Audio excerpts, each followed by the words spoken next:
इतनी गारंटी के साथ कैसे कह सकती है? एक बार हमें लौटने तो दीजिए।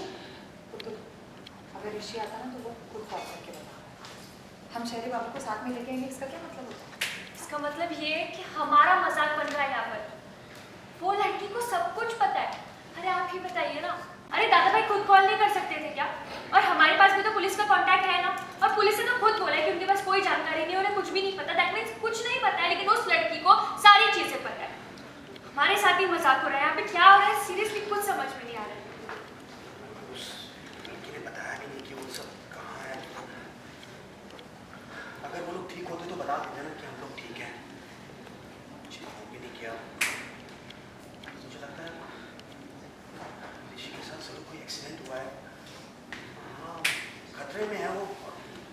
उसी की खबर बताने आ रही है वो। बीच का आपको इतना टाइम लगता है ये सब समझने? मैं तो शुरू से यही कह रही थी। एक बात ना मैं आप सबको बता देती हूँ, ध्यान से समझिए।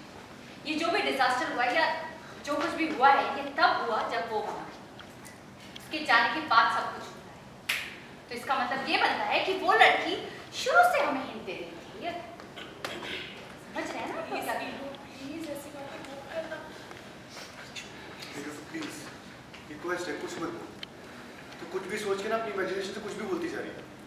मुझे लगता है कि अगर जनक ने इतनी शांत आवाज से बोला है कि वो